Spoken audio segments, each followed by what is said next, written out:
Your company is, multi 9 figures in revenue. I got kicked out of my parents' house right as I graduated high school, and I didn't have a college plan. There was none of that stuff.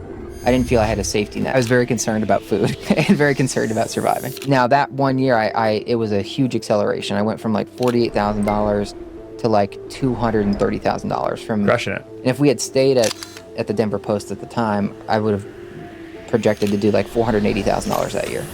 And so I just started to taste like what security could feel like. Then like an hour later, my wife, she gets results that say she has lesions on her brain. So we were like closing on a house that we feel like we can't afford. Now it seems like our partner went out of the business and we've got this health thing. Welcome to Money Stories. Today we have a very special guest, founder of Digible, a 9-figure agency for multifamily, recent post-exit founder, and recent but really growing friendship with David Staley. Thanks for being here. Yeah, thanks, Mike. Happy to be here. So you've obviously experienced a lot of success. Where I would love to start is what started you on that path? What gave you the drive to build such a company? I mean, do you want to go back to Let's go. Like adolescence? Yeah. Send it. Well, I don't know. I feel like I grew up with my parents were school teachers, my grandparents were school teachers. So since you said money story, I don't exactly know what you mean but you can steer me. But I think about, I felt a lot of scarcity growing up, I just knew, I didn't know the family's finances, but I knew that school teachers, it always seems like they don't make enough. That was like sort of in the zeitgeist or whatever, right? And so I always felt insecurity there. And then as I was growing up, I did also feel a lot of absence of love from my family. What I learned later is my mom was like, well, I'll parent the girl, and then Dad, you parent the boy. And my dad was an alcoholic, although he was a functioning alcoholic. And it took my mom a while to realize that. So he was just more absent. So I felt more sort of like on my own. Now, I think I probably would have been pretty self-sufficient or independent on my own anyways. I think that just pushed me further towards independence. And so then growing up with my friends, I always wanted to play the game on hard mode or whatever. Like I was always doing the hard thing. And I'm not sure why. It just felt like very natural to me. Like I want the challenge. I want to try to, I don't know, push my way through it. And then when it came to the company, it was my third startup for Digable. So I was probably just about 30. And it was more like we got forced into it from the three of us that founded Digable, my now wife, and then our third founder, Reed. We sort of got pushed into it from our other employer, and it was just more about survival mode. So there wasn't this grand plan of like, let's build a big company. It was more like, let's have enough to survive. Let's have enough just to not work for corporate and do our own thing. So you can dive in there wherever you want. Yeah, well, let's go back to growing up. You intuited the question about money stories, right? That scarcity, those feelings of aloneness, I'm hearing reflected. Survival sort of also sounds like playing on hard mode, right? In this case, like not only am I trying to survive, but I'm gonna pick the toughest path. Where do you think that comes from? Yeah, I don't know. I mean, it just, like I said, like I can remember even like in elementary school when we're playing GoldenEye, like on N64, I'd want to play like on the hardest setting or whatever. And that was before I was yet conscious of feeling this sort of like lack of love from my parents. That came kind of like a couple years later. So it just I think there's the whole like nature nurture. Now that we have a 2.5-year-old, I'm thinking like it's probably a lot more nature than nurture, and yet nurture matters. And so anyways, my nature, I think, was just always wanting to try to challenge myself. And then in particular, when it came to things that I felt like I had some skill at, then I leaned in even more. But I wasn't like a great athlete. I didn't play like team sports, that kind of thing. And so then if I found anything that I had a little bit of like almost like purchase on, then I'd be like, oh, let's amp the dial up. So whether that was at the time video games or eventually business or running, eventually I got into running, and then I started to amp up the amp that up too. But yeah, it's weird though, because like if I wasn't very good at it by nature, like I don't know, choir or something, I didn't care to be challenged. It's like not into it. So I had to have a little bit of success first. Yeah, you find the aptitude and then it's all in. Yes. Yeah. And so growing up with school teachers, obviously there's not a lot of entrepreneurship example. When did you first become aware that you wanted better circumstances or that you wanted to get out of survival mode? So I remember it must have been like fourth grade or something, third or fourth grade. My parents were gonna buy a boat, and they came to my sister and I and set us down for a family meeting. My sister's a year younger. And they were like, hey, we want to use the money your grandfather put in your college fund to buy this boat. Are you okay with it? And my immediate answer at the time, because I'm also naturally very loyal, was I was like, sure, of course. And my sister was like, well, I don't know, we should think about it. And I was like, what's there to think about? They're our parents. Shouldn't we be all in and trust? On the flip side, though, I also became aware that my parents had, I don't know, $70,000 in credit card debt or something. And so I had my loyalty was first. But then as they were borrowing the money from our college fund, I also was aware of like, well, this seems like a very scarce resource to us. And when we'd like go to the movie theater, we would bring like the old popcorn jugs to get refilled for free or like whatever. We never like bought like the drinks at the baseball games or whatever. We just couldn't. And so that's when I started to feel like insecure, like, okay, we don't have enough to just sort of like make it. And then as I entered high school, I learned about compound interest and things. And that's when I was like, oh, shoot, I need to invest like $2,000 now so that I'm okay and I can retire at whatever, like 70 and not have to work like some of my uncles are working. And so that became a big thing for me. Is like, I don't want to have to work like my uncles work, into later life. I want to be secure then. But there was like, how do I make it from now until then? And then I got kicked out of my parents' house right as I graduated high school. And I didn't have a college plan. There was none of that stuff. And so immediately I'm working at this dollar movie theater for $5.15 an hour. And, I am having to sleep in my girlfriend's mom's house at the time because, I didn't have a place to live.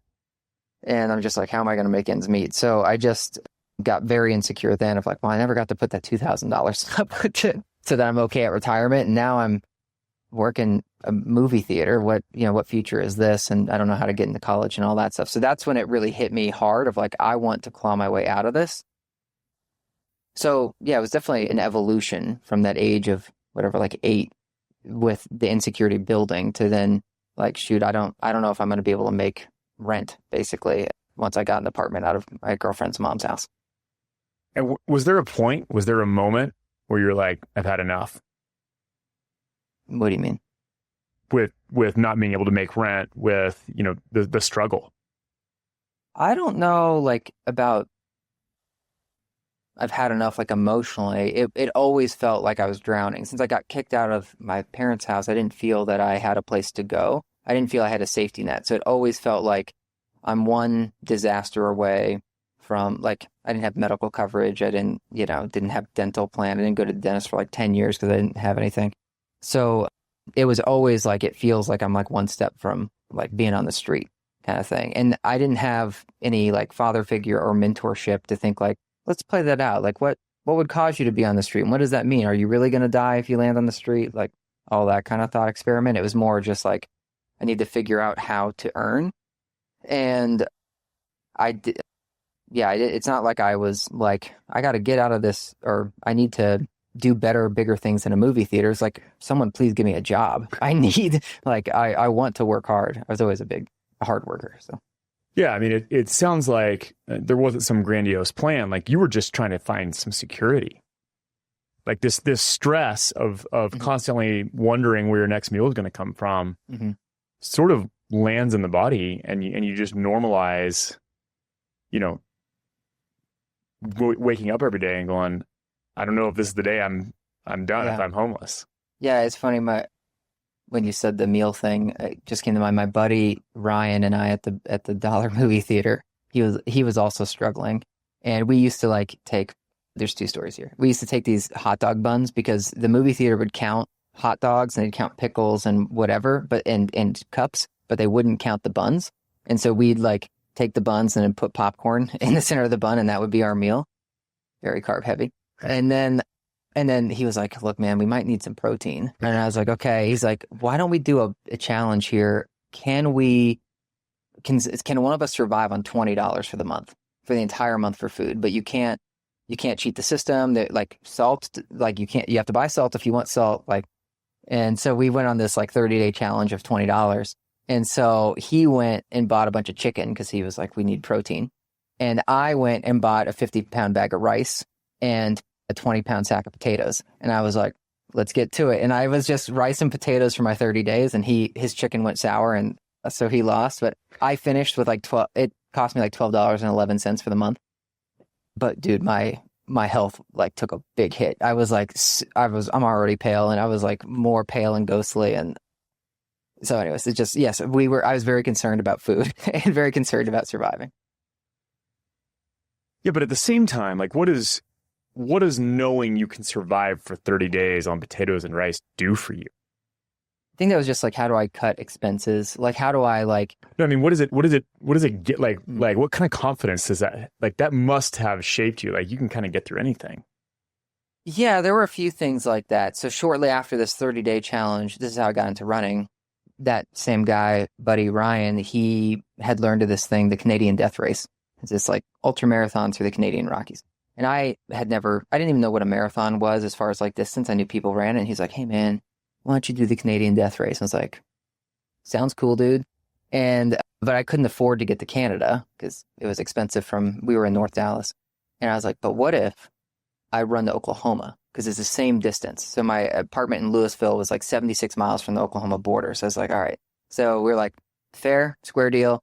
But you got to take off the same day, same time. So it was like August 1st in Texas. And I just like take up off I-35 to try to get to Oklahoma. Quick end of the story is like, I got picked up by a state trooper as a runaway kid kind of thing. Like, you're not allowed to run on the highway. Was not totally aware of those. Forgot sunscreen, all this stuff. I was halfway. I was 36 miles in. So when that happened, like I said, I didn't have health insurance. And for the next like 3 days, I couldn't get up off the couch. I was toast. But eventually the body healed and it was fine. I was like, oh, cool. I can do back to this hard things, right? It's like I can do the $20. I feel like I could have made it to Oklahoma. It would have been not a pretty sight.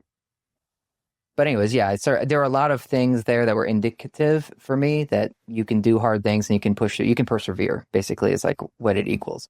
And now it's just like you got to run out the clock, right? Like, so. Yeah, you don't have to be the fastest. You just have to be faster than the bear, right? Yeah. Obviously those challenges, right? The doing hard things is laying the groundwork for building a company, because it turns out entrepreneurship's not easy. What were some of the challenges you faced in growing your company, or maybe in companies before? So the first one was, I must have been like 19 or so, and I was working at that movie theater, at a car dealership, and at a paintball warehouse supply. I was just really working hard, and I got a call from a friend that his sister, they were starting an e-commerce company in California. So I went out to California, was like, sign me up, I'll go. It was like $28,000 a year, which was a lot for me at the time, but also not a lot in LA or San Francisco. And then eventually, so they were giving me equity in the company. But then eventually they moved me to Connecticut because of tax reasons in California. And then they sold the company, like internally, one founder to another. And I learned I didn't actually have equity. So I had thought I was slowly going into debt, trying to afford my bills in the major cities, right? Including New York. And then I was like, oh shoot, I didn't have equity. I didn't blame them. I was just like, wow, how naive was I to not like really look through the paperwork or whatever. I mean, how did you find out? Well, they sat me down and told me that they were selling the company. I was like, okay, what's my share? And they're like, oh no, there's no share. I was like, what are you talking about? And I should have known this too, because they originally, when I signed up, they had offered me a commission plan, and I never got paid on the commission plan either. So it's like I should have known, but I'm not very good at advocating for myself. So I put others first by nature. So when something happens, I'm like, oh, it's probably an honest mistake. They'll probably catch me up some other time, but I'm not going to bother them and ask about, my commission or my equity or any of that stuff. So I had to go through many of those, like even today, like I feel like there are still times I have to catch myself like, hey, are you sticking up for yourself? Are you being taken advantage of? How do you start to shift that? It's been recent for me. So like even after leaving my company, like one of the self-development things I've been doing is this self-love workbook. And I'm like, I don't have a lot of self-love. I don't think I do. What is that? And let me go into it. And I like go to the coffee shop, spend 2 hours there, like working through the self-love workbook. And one of the categories there that you rate yourself on is basically respect. And I didn't know that it was respect. They have you do these questionnaires, and it's like my respect is like a 2 of 10. And I was like, oh, Ruh-roh. okay. But yeah, I know. I should work on that. And part of what they define for respect is like, can you speak up for yourself in the moment? And that's what I don't realize is in the moment, I don't even recognize it. It's like I compartmentalize or something. And I'm like, what does Mike want here? And I'll work for Mike, but not for myself. So it's a work in progress, very much a work in progress. Yeah. And what a gift to be able to dive into all of that stuff. And it's one of the things that I think is tough when you're in grind mode. There's not time to do self-love workbooks, right? And one of my favorite things that I always tell post-exit founders is like, don't jump into the next thing too fast. Like, give yourself some space. So let's fast forward.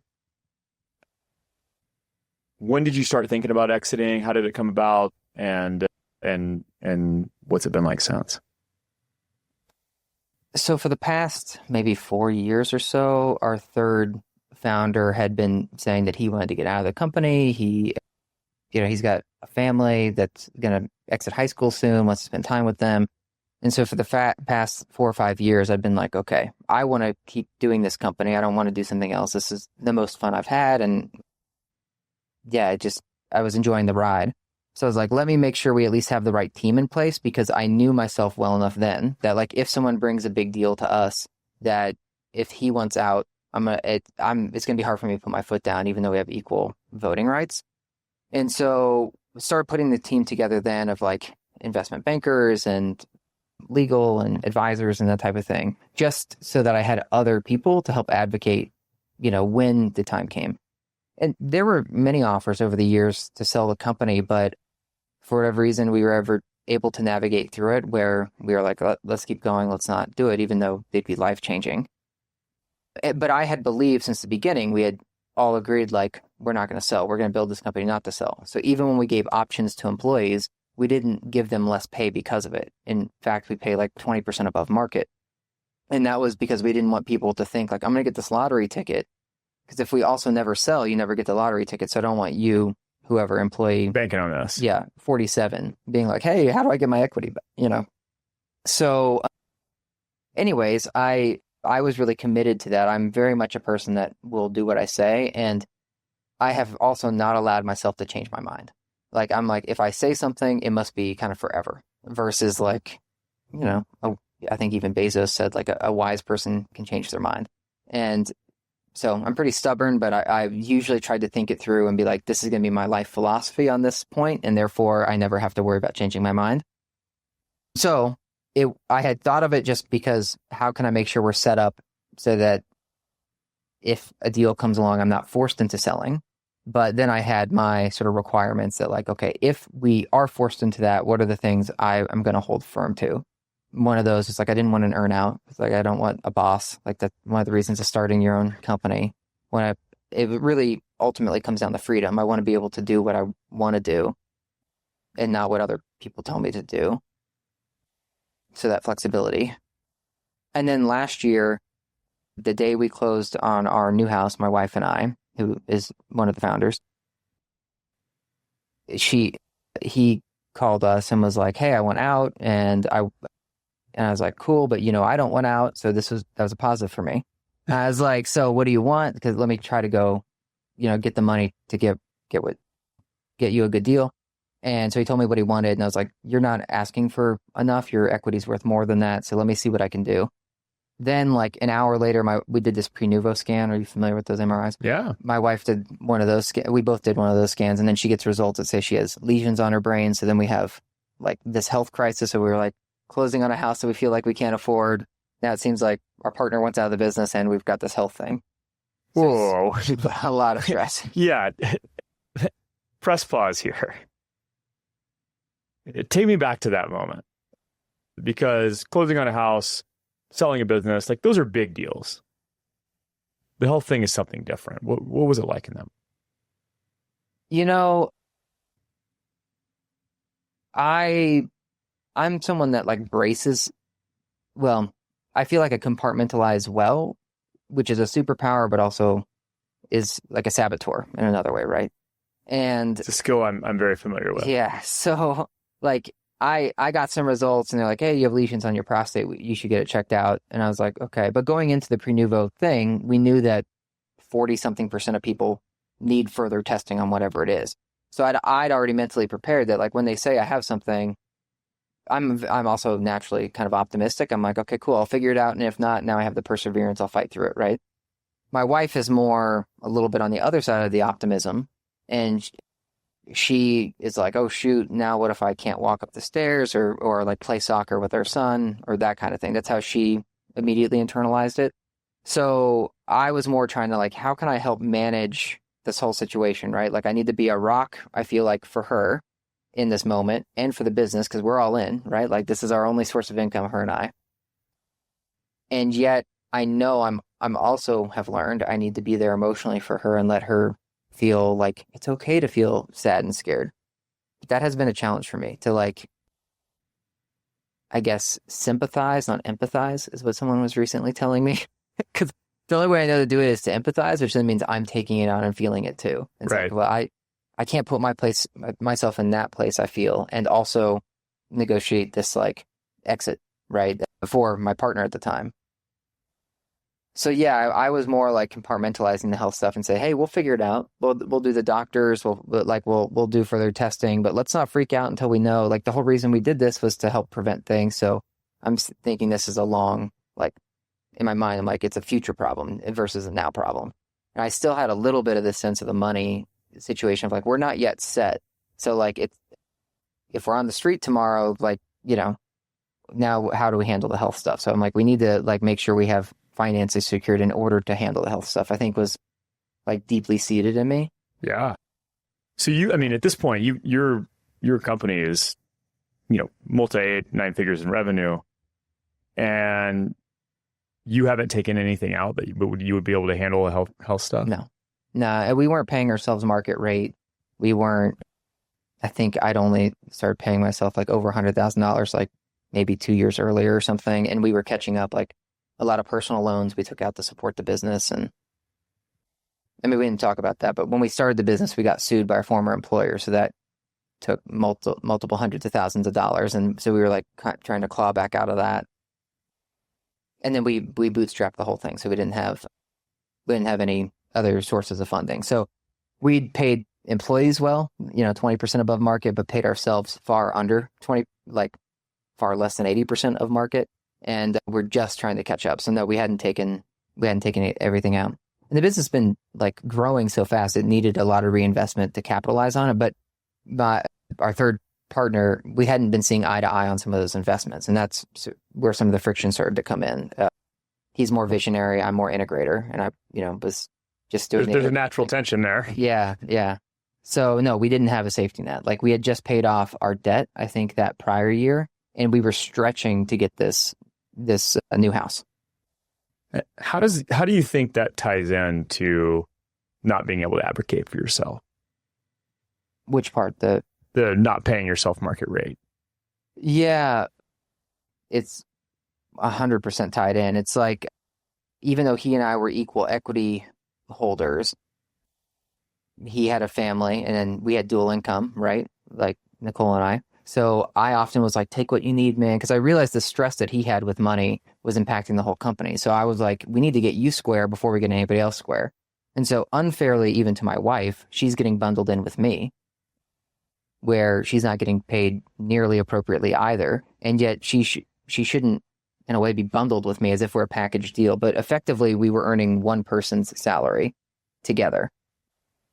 And that wasn't fair to her, me, whatever. And yet I'm still trying to tell our third, like, take more so you don't stress out and do, because the more he's stressed, the more the visionary kind of acts erratic or wild. And so I was like, if we can get him square, then I'll be able to get myself square. But it was never like where I should have done. And if I was advising myself, be like, well, hey man, you're equal shareholder, so why are you deferring? Like I just realized this like a few days ago. I was thinking about it on my drive. I never set my salary. He always set my salary. So he'd be like, hey, we're going to bump you up like 10 grand. I'm like, cool. But still, like, everyone from a director and above is still making more than we're making as founders. And yet my house is like collateral against the company and whatnot. So my 401k is tied up in the company, like all this stuff. So it completely ties to this not advocating for myself, but good lesson. So I'm not holding it against anything, just more of like, all right, what I do in the future versus, and what I tell other people. Yeah, which aligns, you know, a through line in your story is radical personal responsibility, right? I mean, it doesn't sound like you ever blame someone else for your situation. Mm-hmm. And what a superpower, right? It gets you through long runs. It gets, I mean, that extreme ownership, to borrow Jocko's term, it is a superpower until it's not, right? And when it goes too far, that's kind of what we see here is building a monster company with no safety net, well beyond when you could have had one. Yeah. Yeah. I mean, we had way more hard times than we should have and caused way more stress than we should have. But that's part of the challenge of having, I mean, at the time I liked having co-founders. It's less lonely. And yet, like, you know, if someone wants to bet it all on black or whatever, and you're like, hey, I'm still trying to get that $2,000 to square away from my retirement. Like, right. That's a little bit at odds. So it would have been nice to have like some, at least like meet in the middle versus like going extreme one direction.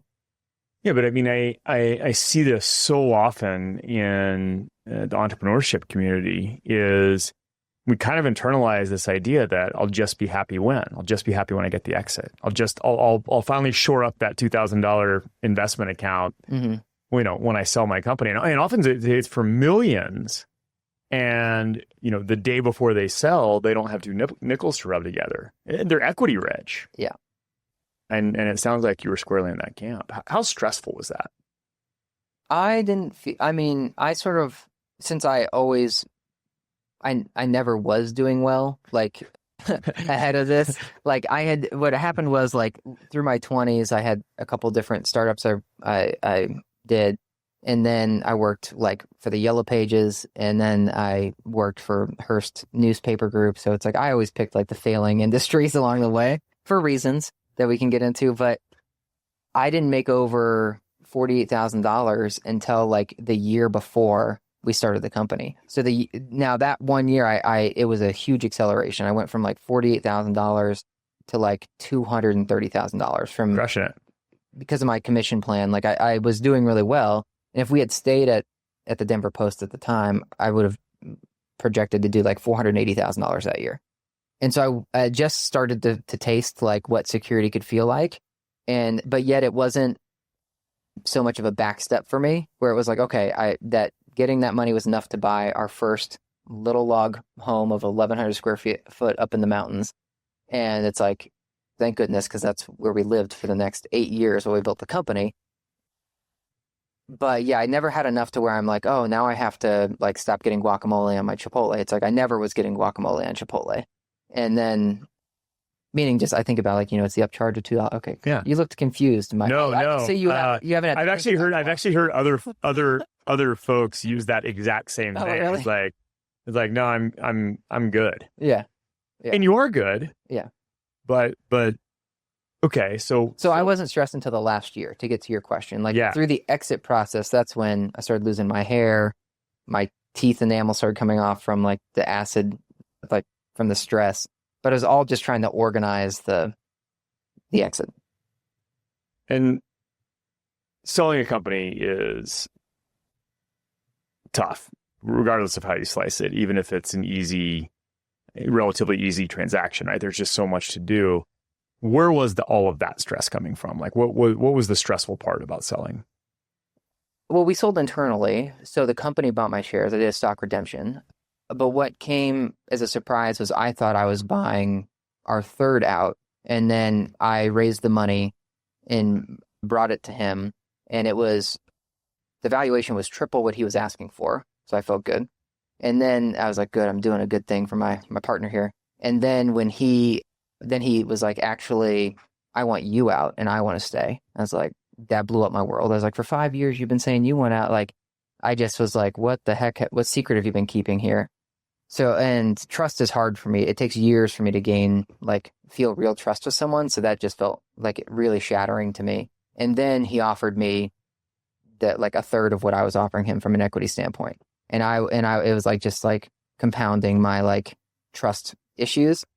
And so that's really what it was. It was more the stress of the relationship. I was like, okay, outside of my wife, this is my best friend. And then to just feel like, I was like, this is kind of like that. It's not exactly the self-love, but I think it's related. It's more of like, I had respected and thought so fully that things were one way, and it turns out they're the complete opposite way. And now how naive have I been? And now is this whole thing imploding on me? So it's just the stress of managing like the loss, I guess, of what I felt was that relationship, or at least the like trust jar is emptied now. And then like, now I also got to make sure I'm good. So it's two big internal things for me coming to a head. Yeah, that sound like they started in childhood, right? You were always alone, Mm-hmm. right? Had to take care of yourself. Mm-hmm. So it's easy to see where trust issues come from. Mm-hmm. Like, Mm-hmm. Why would I rely on someone else to do it? They're probably not going to show up, so I'll just take care of it myself. Mm-hmm. Right. And then advocating for yourself, right? Like as a kid, you don't have the capacity. You don't have the knowledge of how to advocate for yourself. So you just kind of take the situation. Mm-hmm. And the beauty is you're okay, right? Like you can actually handle it. But then the problem is you can handle it. And so you walk through life actually being able to handle it. Mm-hmm. Yeah. So there you are. Now the tables have turned. You were offering 3 times the valuation, and now you get a third offer. What do you do in that moment? I was pretty like dumbfounded. I'm not usually like because have you ever read the book Positive Intelligence? Mm-hmm. Okay. So they've got the saboteurs, and one of my saboteurs is logic. And it's really hard to break out of it because I still see my logic saboteur as a superpower. Yeah. But anyway, so with logic, I'm like, well, this doesn't make sense. I just offered you like more. Shouldn't it be the same deal? And so it took, from the time he asked to the time I brought the money was like less than a month. And so, but then it took another like 5 or 6 months for us to work this out for when the tables turned. And that was really stressful and frustrating because I like to move very fast and be like, well, and I don't like to negotiate. I like to be like, here's a fair deal. And so it sort of went into all these things I don't like to do. It's like, let's move really slowly, get lots of lawyers involved, and also like negotiate. And that was, it just was like rubbing salt in the wound, basically. Did I answer your question? Yeah, this is fascinating. So it sounds like you did end up negotiating for yourself on your behalf. Like, how did you finally break the chain? How did you step into, you know what? I'm not going to take a third of what I offered you. I'm gonna get something better for myself. How'd you do that? Well, there's a couple hyper developments there for me. One is I just happened to finish reading Die with Zero. And one of my faves. Yeah, so I read Thanks, Bill. 3 times that year. And then the health stuff with my wife. So like I was like, at first I was like, no, my inclination would be, what are those 4 archetypes? Like warrior, magician, sovereign, and something else. Anyways, it's like, I know Tony Robbins talks about it. Yeah. But anyways, my inclination is warrior. And so it's like, oh, I'll fight this. And it's like, that was my inclination. And then as I was going through this this hyper growth area of like, well, what is the money for? What is safety? Because I'd never defined safety for me before. Like how much is enough in order for you to feel safe?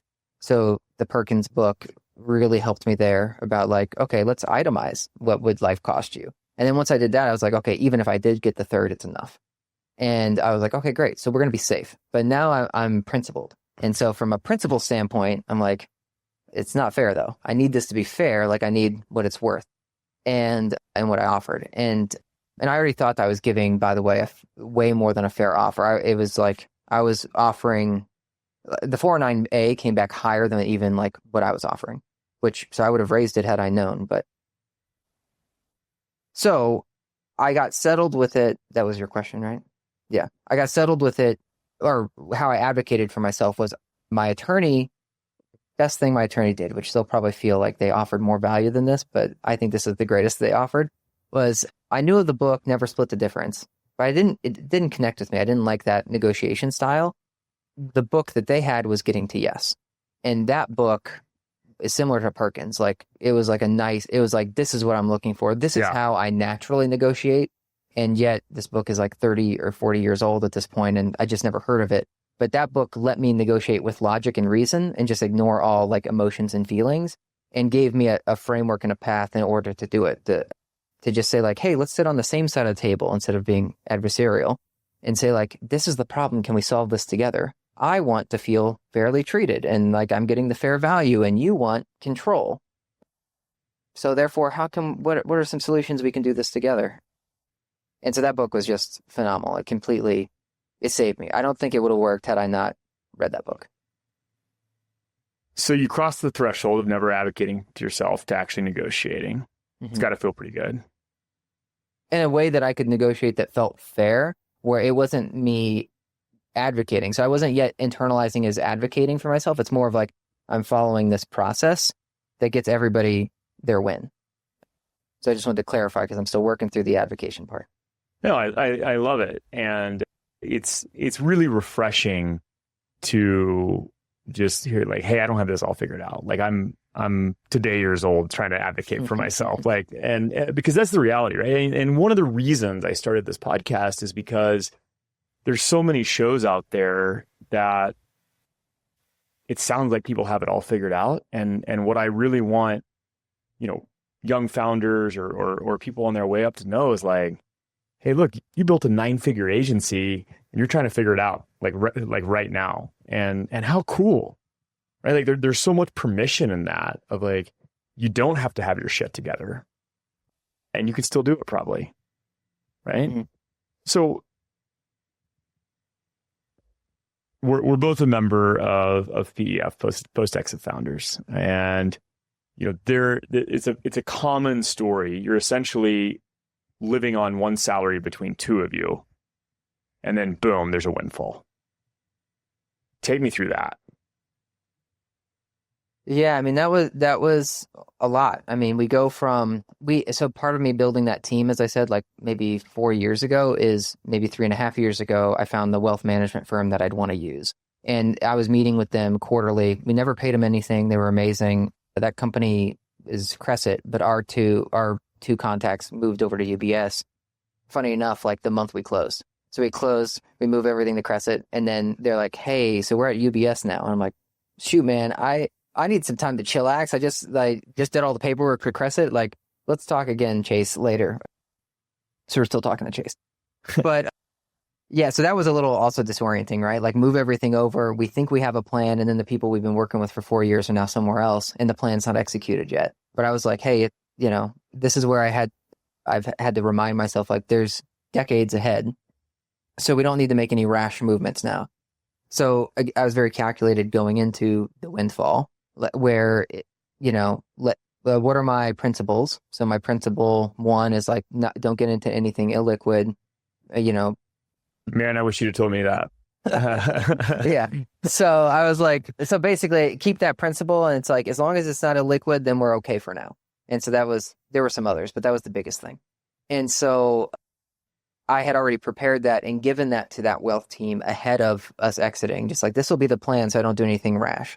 And my logical brain also says, what do I need a wealth team for? I can just buy Vanguard or S&P 500. But again, to protect me from maybe making a rash decision as someone may, or like trying to maximize returns, I have the wealth team, and I told them, your goal is to guard me from making a weird investment, like a irrational thing or illiquid investment.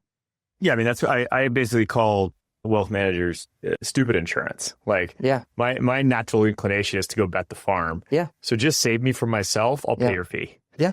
That's, and I told Nicole it's worth it, isn't it? And she's like, of course. And then let's see. And what I loved about this team too is I had expected wealth managers to always be telling you to like 3% withdrawal rate or whatever. But for those 4 years, they'd been telling Nicole and I to spend more. Even though we weren't making money, we were putting money in our 401k, and they're like, stop that. Like, and a good example here is we got our windshield cracked on our Jeep 4 years ago, and it was $600 to fix it, and we refused to fix it. And every time we go meet with Chase, every quarter he's like, so did you fix the windshield? I was like, well, no, it's $600. He's like, dude, you can afford to fix the windshield. Did you buy a second car? Because we sold her car, so keep expenses down, just drive one car, commute everywhere. And he's like, get a second car, fix the windshield, dude. And so I liked that they were telling us to spend more. I was like, these are the people. What I don't want is someone else reinforcing, whether it's her scarcity mindset or me being too defensive. But I want to stop them from me being too aggressive either, right? And so I just felt it was a really good mix. So yeah, now you were asking, like, how did I handle the transition? I just put that plan in place before I had the money. And then I was like, I'm going to go off to Chile and Argentina and climb some mountains and then come back and slowly work on it. And so, I mean, we can dive in more as you want, but. I mean, no, first of all, what strikes me is you're probably the smartest post-exit founder I've ever met for learning that lesson, because most people go through an arc that looks more like mine of like, oh, I'm King Midas, like everything I touch turns to gold. Let me go blow it on some angel investments. So good on you for not doing that. And like, was it die with zero, or like, how did you know? How did you know not to screw it up? Well, ever since whatever 5 years ago conversation about like, hey, I want to sell. I'm super curious, and I love to research and just have it figured out before I'm put into the situation. And so I've been spending the last 4 or 5 years just listening to post-exit things and reading books and like making sure my identity wasn't tied to the company and blah, blah, blah, blah. That's what I was about to just ask. Okay. So you get the money, you have a really smart plan, that's great. How did it feel though? Not all of a sudden you've been building this thing for how long? It was 8 years. Yeah.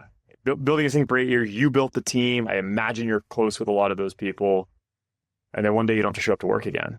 What's that like? So it was good and bad, right? Because like, since I was aware of not wanting my identity tied to the company, I was also aware that my community was the company and, our people in that industry, multifamily. And so I just accepted that I'm going to leave this community behind afterwards.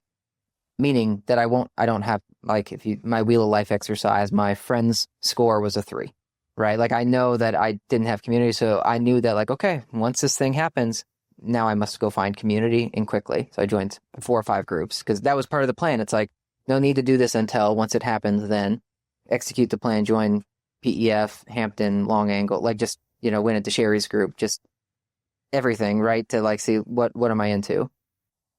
But I knew like some of the folks at the company, I should have felt closer to, but I was keeping them kind of at arm's length because I didn't want to get too attached. So I was really conflicted because also one of our core values is authenticity. So that last year was very stressful for me because it was like, I felt like I was having to lead 2 lives and that. You knew you were leaving. Yeah, I knew something was happening, but at first I thought he was leaving, but I was like, we can't talk about it. And then it's like, now I'm leaving and we can't talk about it. And so, yeah, we didn't, it all got announced on the same day, like wire hit and I'm out of here and I go to Chile. Like I just peace out. Punched out. Worked well for me then to not have to deal with all the questions and all the people. And like, so I don't understand what's next, what's happening. And it was the holidays. So it was like people are forgetful by the time I'm back in the country and stuff. But yeah, I just keeping that arm's length was challenging for me and made me not get as close to people as I should / maybe or that I could have, I guess. And I'm still conflicted about that. And then I've worried about like, yeah, as I left my other companies or other organizations, I've kind of been, it was in survival mode so much that I wasn't keeping a lot of my old relationships. And going into Digible, it was then I kind of knew I wasn't going to keep those relationships because of how it was going down. I was like, because I won't be able to be as me. Like I won't be able to really share what I'm going through. Like I won't be able to share like I'm working with this longevity doctor, like with these folks, since that'll bring up questions. The team's not aware about me like getting a windfall or anything like that. So yeah, that just becomes challenging. So then, therefore, I know I can't hang out with those people because I want to be me and I don't want to have to worry what I say. So now I've just been spending those 5 months or whatever, like quickly building community. Yeah, which is how we met. Super fun. We're in a core group together, and this story is so fascinating to me because I mean our paths are so opposite in so many ways, and so it's really cool to be able to unpack here. That's interesting because in our core group, I felt like we were the most similar, or like had the most similar. I think from an emotional perspective, but financially, like I started making money very early on in my company and was taking it out, and then You didn't know guacamole was $2.50. Yeah. I was a baller, trust me. And like I said, I kind of did everything wrong. You did everything right. But at the same time, like this crazy analytical, you're planning your exit 4 years out. Like, I wonder, like, how do you think about that now? Like now you're living in freedom. Now you are waking up every day, don't have to go to an office. Where does that analytical researcher mind go now? That's been one of the hardest shifts for me is I thought maybe I would buy another business, like leaving the company, because Nicole and I had started, since we weren't pulling money out of the company, we knew we needed to diversify because it started to feel too fragile, like that everything was tied up and we're not controlling it. So then last year at the beginning, we like joined Cody Sanchez's group and we were going to go buy another business. And right when we were starting that search is when this all started to happen. So now I just put it to like, okay, I guess we'll buy our business. And then, so then I was still on that plan. And that part of my exit was like, hey, I need to have enough funds in order to buy this next thing. That became part of my getting to yes, like negotiation. Cause I was like, I need enough to buy this other thing, but not be risking it all. And so I thought that would happen. But I also told myself, I was like, I've read enough bad stories and heard enough interviews of people saying they wish they had taken a year off. I was like, a year feels like a long time. So I was like, Nicole, I'll give it 4 months. Let me go do some mountain climbing and stuff for 4 months.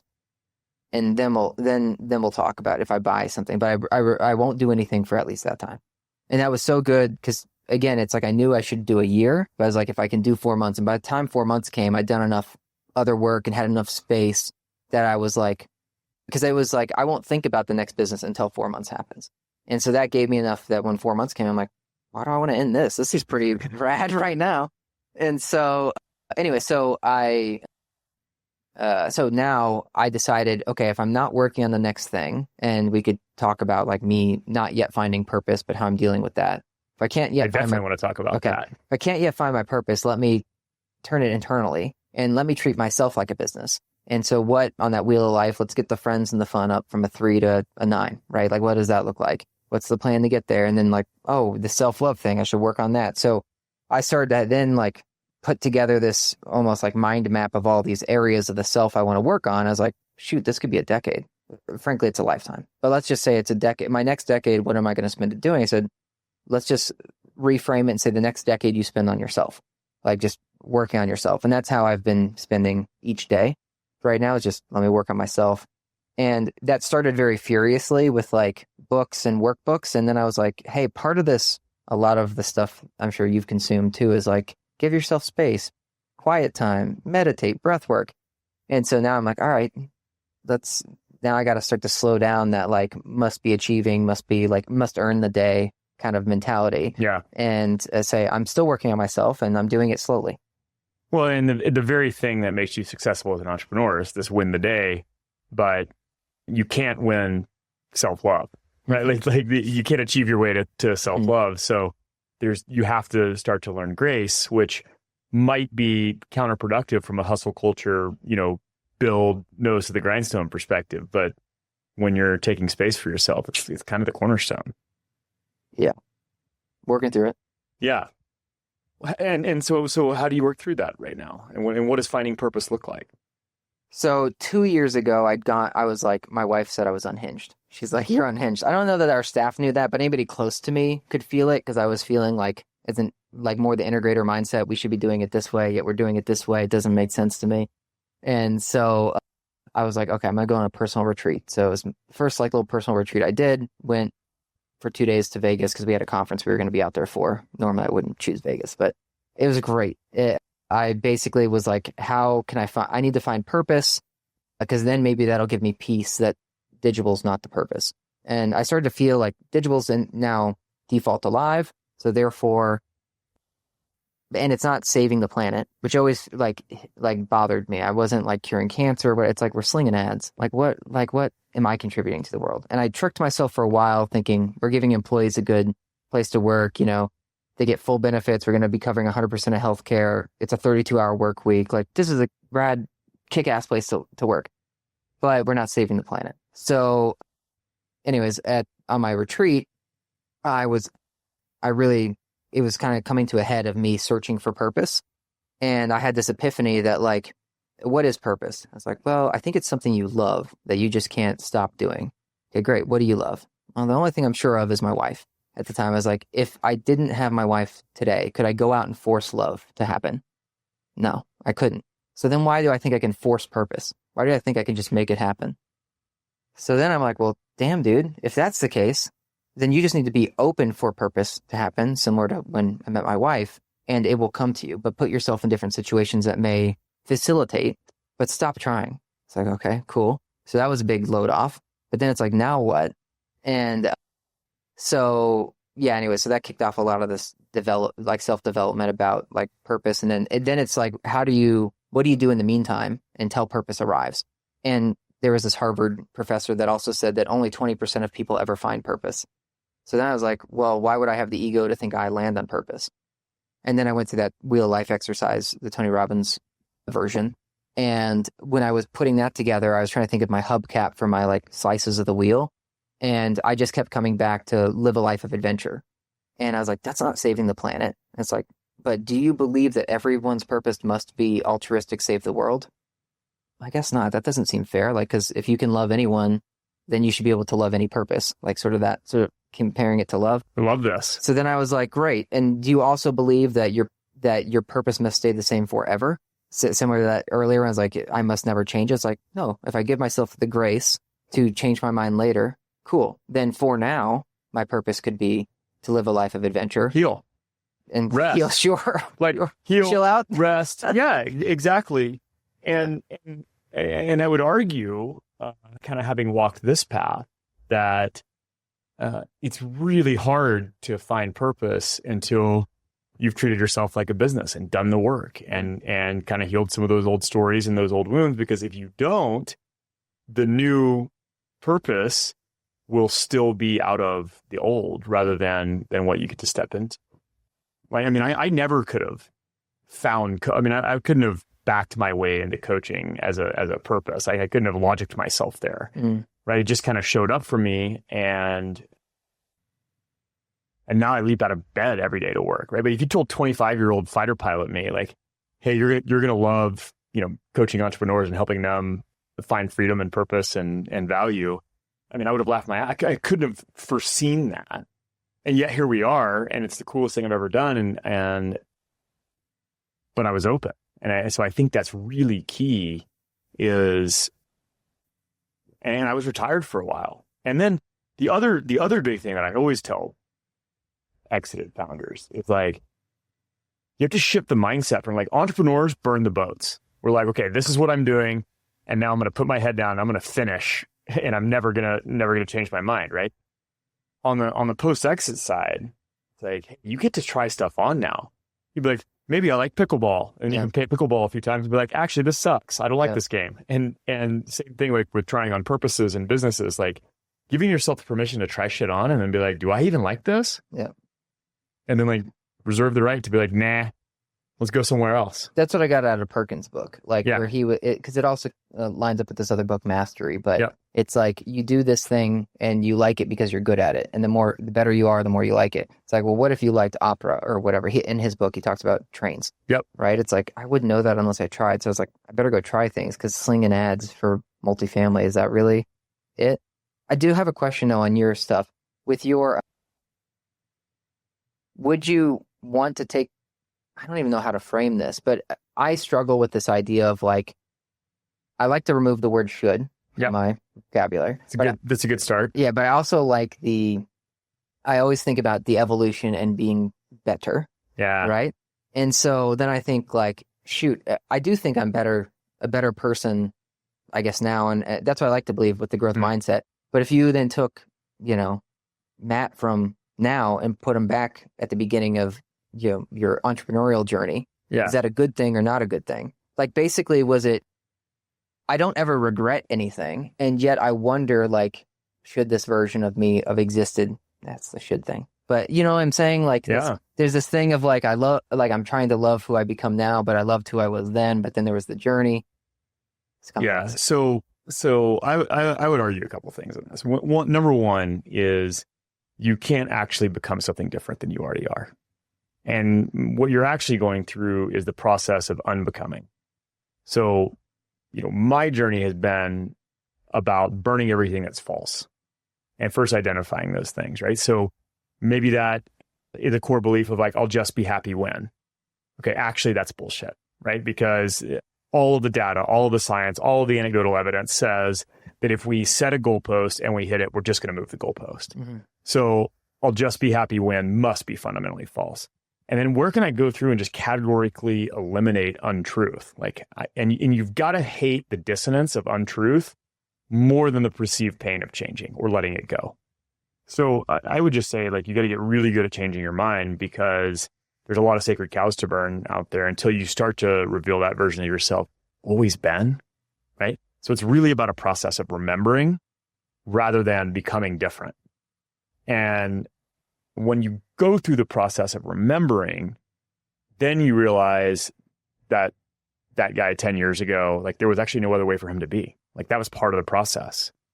And that's where that self-love, that grace comes in. And go, like, I was doing the best I could with the information I had. I'm a product of my environment and my experiences.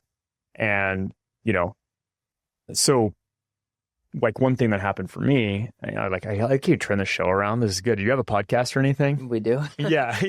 For the business we did. I don't know how it'll go now, but yeah, starting to not only, so there's accepting those parts of yourself. That's going like, well, I don't really like that part, but I guess it's okay if it's here. To actually going, oh wow, I see how valuable this was on the journey, right? And that those parts of us tend to be our superpowers until they become a limitation, right? So not advocating for yourself was a survival strategy when you're a kid. Then, and I call this divine assignments from the universe, right? Like, this was your survival strategy. But then at some point, it doesn't work anymore. And you get the opportunity to build a new one. And so being mad at the kid who built, not advocating as a survival strategy is kind of ridiculous. It got you here. Mm-hmm. And now there's so much fun. There's creativity and joy in being like, cool, that doesn't work anymore. Let me burn that one down. And what do I get to build next? Mm-hmm. The part you mentioned about the, I'll be happy when, I didn't really ever feel that myself, but the way I was getting through the goalpost moving, I did relate to. And my big unlock there was, let me write down at the beginning of the year what I'd be happy with. And then I'd revisit that every quarter. And it's like, a lot of times I'd passed it and I'd be like, great, kick ass, dude. Like, old self was happy about where you'd be now. So there's nothing to be, you can't ask for more if you would have made your old self proud.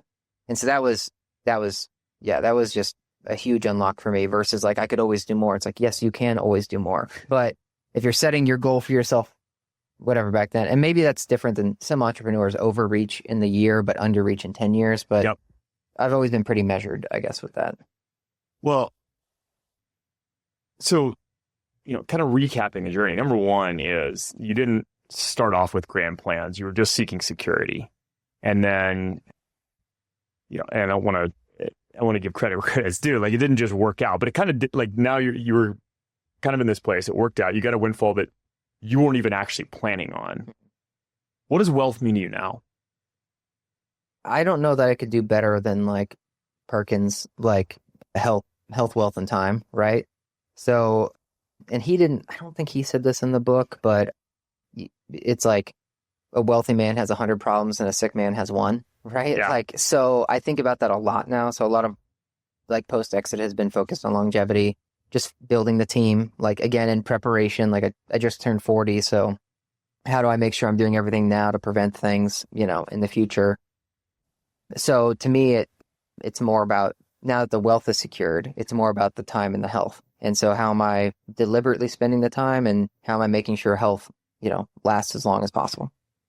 Yeah, I love that. Well, it sounds like you're doing a great job and figuring out as you go and working on what's important. So very cool. Sounds like a great spot to be. It's a great spot to be. Yeah.